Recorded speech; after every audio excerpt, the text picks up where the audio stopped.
Can Blizzard fix this disaster? It's kind of happening actually. Season 1 revert start with the level requirements for World Tiers 3 and 4 being dropped.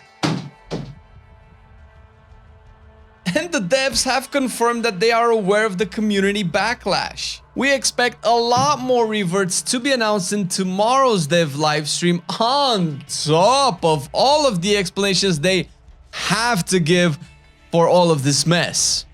So for anybody who didn't know, there is actually a level requirement for World Tiers 3 and 4 that many of us, myself included, thought it was a bug. And if you read the Reddit comments in this really aptly named meme with the reverting comments, pretty much everybody thought it was a bug and not necessarily a feature, and they've reverted. Not only that, it wasn't even included in the patch notes, which was weird. Well, that aside, it's good to know that what we want and what makes the game fun can be addressed upon by the devs, even though they might have thought slightly different. This all started happening with Icy Vein's tweet post about half a day ago, where it said the exact level requirements to move to World Tier 3 and 4 have been found at 40 and 60. The change arrived for new characters after the patch, as your capstone dungeons clear won't register before those levels. After that, Adam Fletcher tweeted back saying that we will be removing the level requirements for World Tier 3 and 4, which is obviously fantastic. And that's just the first issue being addressed, because there are so many more of them.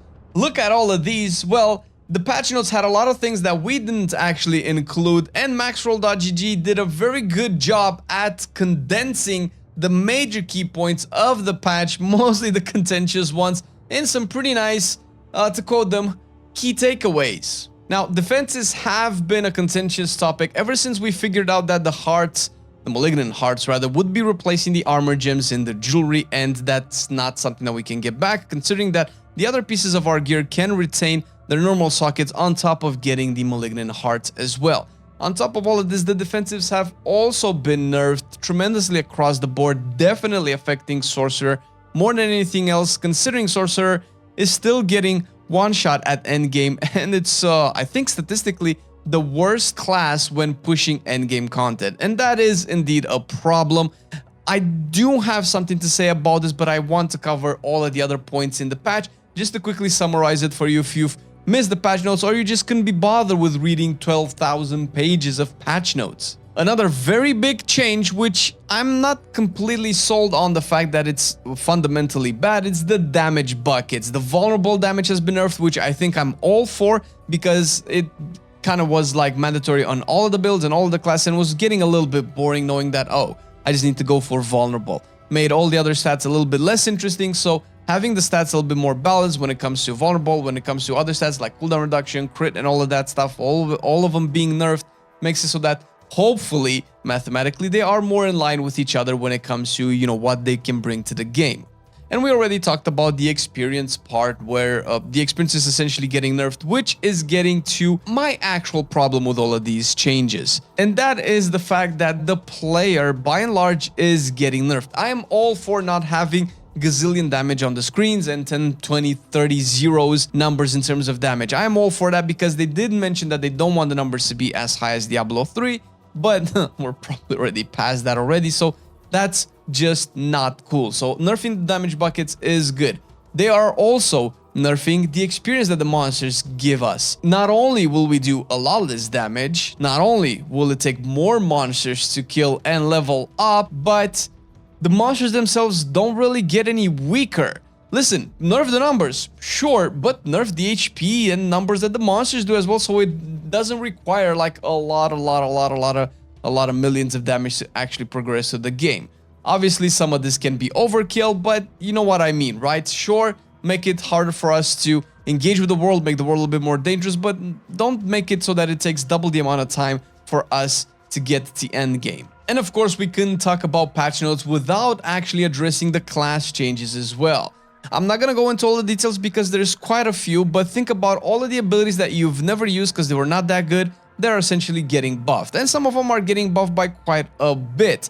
Now, these are all just numbers at the end of the day, and although they're relevant for the class in question, it depends on how they eventually scale up endgame with uniques and with all of the other items that we have to figure out exactly if they are valid for builds and to change the way that we play each class on endgame. All in all, it's good that the abilities are getting buffed. Very few nerfs for classes, mostly buffs. However, some of the nerfs that do point out, which is not actually a nerf, but the Hammer of the Ancients for Barbarians has been fixed, where the outer edges of its area of effect seemed to double dip or triple dip or something that did more damage than they were intended to, and that's probably what was killing a lot of stuff, a lot of quick and doing all those indecillion damages. That's getting fixed, meaning that Hammer of the Ancients is overall going to do a lot less damage. Now, is this going to bump it down to insignificant amounts? Probably not, but if it's a little bit too low because the bugs have been fixed, they're probably going to up the numbers baseline.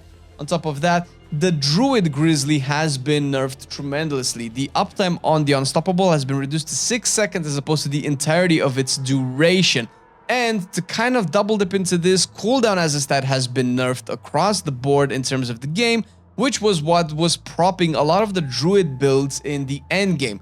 Now, likely the builds are still going to be strong, they're probably not going to be degenerate, but is this going to affect the Druids in the end game while we're actually playing? Well, I don't know, definitely in the Eternal Realm, people are feeling these nerfs already, but considering that the Season 1 is going to come with the Malignant Hearts, is going to offset some of this power loss, that might change. Bone Spear Necromancer has also been gutted, while Sorcerer getting a nerf, not really a nerf, but again, a fixed aspect of control, seems to have lost, what was it, about 50-60% of its overall damage, which is...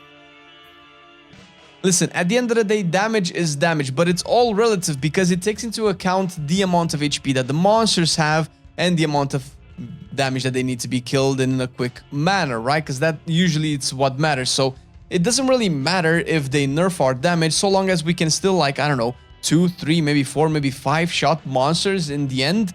That's usually ideal unless we get to the absurd numbers where we're just fighting that one pack for 20 minutes and just non-stop damaging. I don't think anybody wants that.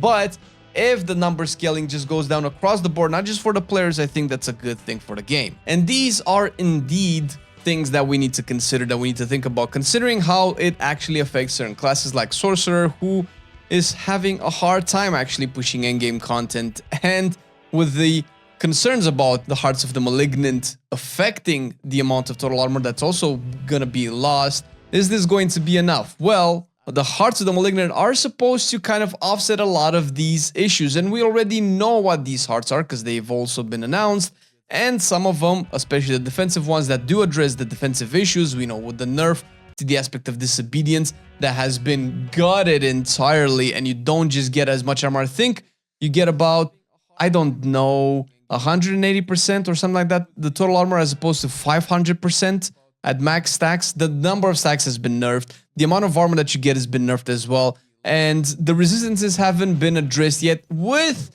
potentially a hope in one of the hearts for Sorcerer, which is Caged Heart of Spell Breaking, saying that after taking elemental damage, you gain up to 45% elemental resistance to that particular element. Now, this is a defensive heart. It addresses one of the squishiest classes in the game, but it addresses it in the resistances range. This is a little bit concerning considering that we haven't seen anything addressing the resistances period in the game, seeing as how they're just not that great. They did announce that they're eventually going to address this. I'm kind of hoping that it would be by Season 1. And I don't know if they're going to say anything about it in the campfire tomorrow, but we're going to have to see, because if they're going to address the resistances, then this particular Caged Heart can give sorceresses a lot of tankiness. 45% resistance to a spell, supposedly reducing 45% of its damage to you. If that's the inception of the system of resistances that we're going to have, then that could be really good. But even without this, we still have 2 other generic defensive hearts, which there's more than just 2, but these 2 particularly address some of the tankiness issues that I think could be solved through the loss of the armored gems, although the numbers might need to be tweaked. First of all, we have the Caged Heart of Revenge, which says that up to 20% of the damage can be suppressed. And once the damage is suppressed and you use a defensive skill, Subterfuge or Macabre skill, you release that damage into AoE damage all around. Now, we haven't obviously tested this because the season isn't out yet, but if the 20% damage is being negated that your player does not get to be hit by that 20% damage, that could mean quite a bit. Might offset quite a bit of the armor loss. Another one is Caged Heart of the Prudent Heart. You become immune for 2 to 4 seconds after you lose more than 20% life in a single hit. This effect can only occur once every 110 seconds. Now, this is potentially strong. 110 seconds is a very long time in Diablo, considering how fast the combat rolls out. But getting immune can definitely present. This particular Caged Heart essentially prevents being one-shot, right? Once every almost 2 minutes. Once every almost 2 minutes might not be enough, but if the issue of tankiness, survivability remains even throughout the season, I definitely see this heart being buffed up to, I don't know, maybe 90 seconds, 80 seconds, maybe 1 minute, right? This could be essentially kind of like a cheat death where you can avoid dying. This definitely helps hardcore players and potentially offset the fact that we're going to be losing that armor from the jewelry.